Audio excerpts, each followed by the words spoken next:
Senator Budd, welcome back to Washington Watch. Thanks for joining us. Great to be with you, Tony. Thanks for all that you do for religious freedom and all of our rights around the world. Well, I mean, it makes sense. It is one of our best foreign policy issues because the evidence is overwhelming. If a country has religious freedom, it's more stable, economically more prosperous, and it's less of a risk to America. Well, you think about President Xi and the other totalitarian leaders around the world. They completely miss this. They look at themselves as almost godlike, and they've missed it. I think it's a huge opportunity in our country to lead on this, especially as you look at a country like China trying to grow its influence around the world. And so we really need to stand up for religious freedom and go after those who are attacking it. Well, I like the way you have approached this. You've got legislation that you put in, the combating the persecution of religious groups in China Act, but you understand that religious freedom is a tool in our tool bag of international foreign policy, but it's a big tool. And we need to utilize it, and part of that is using sanctions to go after those who are persecuting Christians and others. Well, we need to give the State Department, and specifically Secretary Rubio, and I think he's doing a great job, and he personally believes in this, but we want to give him all the tools that he needs to work on this issue. And the other is just to elevate the issue so that it's not forgotten. It's one of our fundamental rights. We don't want to take it for granted, and it's so important for the stability of the world that we want to make sure that the State Department keeps it front and center.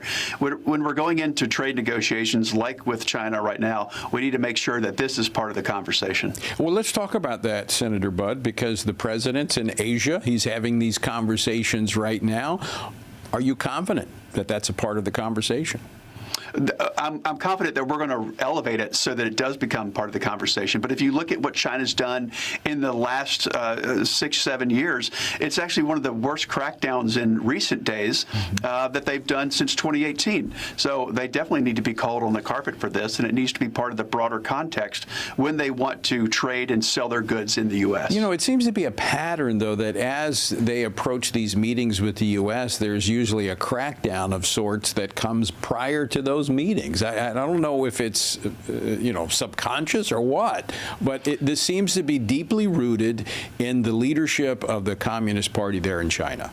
It is. And we're not just going after the PRC or the People's Republic of China as a whole. We're going after the individuals that are putting this persecution forth. So we want to target the individuals that Xi is leaning on for this persecution and make sure that they think twice before they do this. Sometimes this isn't just at the direction of Xi, but it's also individuals in the different regions around China.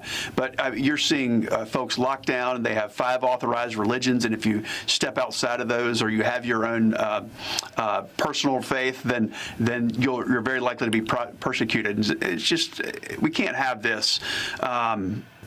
Xi is completely wrong in the way he's approaching this, and we just need to make sure it's part of the conversation for freedom. Okay, Senator Budd, let's unpack this a little bit. We've got about 3 minutes left, because some people say, two questions I really want to answer. Some people say, well, this is none of your business. Why are you being involved in the business of China? And then number 2 is, we don't want to get militarily involved, which you're not advocating.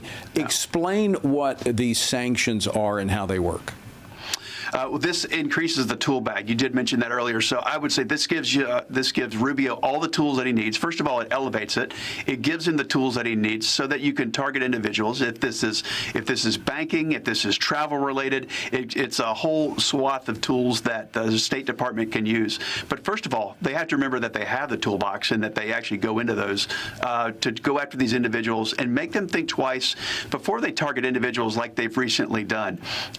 Going after Christian pastors and making them, if they are releasing them from prison, which we have one from North Carolina that was in prison, but then all of a sudden now he's released, but he's not allowed to leave the country. So this makes them think twice before they do that. Why is this our business?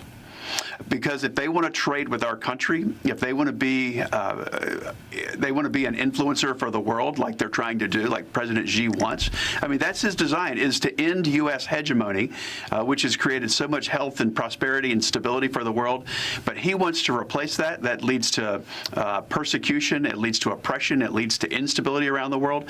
And so I think it's good not just for them, it's good for us, and it's good for the rest of the world. And I think, Senator Budd, it's also a reflection of what Jesus said, is that we're to love our neighbor.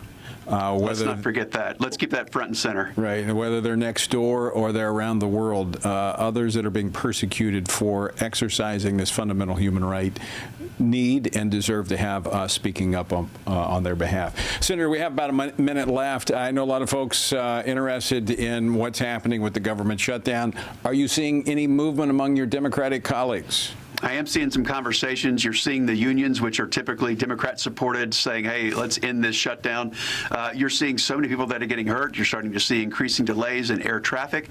I don't understand what they're trying to achieve. They're saying this is over health care, but let's remember, this is about subsidies for the Affordable Care Act. And if you're asking for subsidies on something, it never was affordable to begin with. Democrats in 2009 with the ACA, Obamacare, they broke health care, then they propped it up with subsidies, and then they set these deadlines. So this is a problem that they've created, and we've voted 12 times as Republicans plus 3 Democrats to open the government, and we just need 5 more to get us across 60. And we're hopeful for those conversations, but we want to open the government and give people the services that their tax dollars are going for. Senator Ted Budd, always great to see you, and thanks again for your leadership on behalf of religious freedom. Deeply needed and deeply appreciated. Thank you.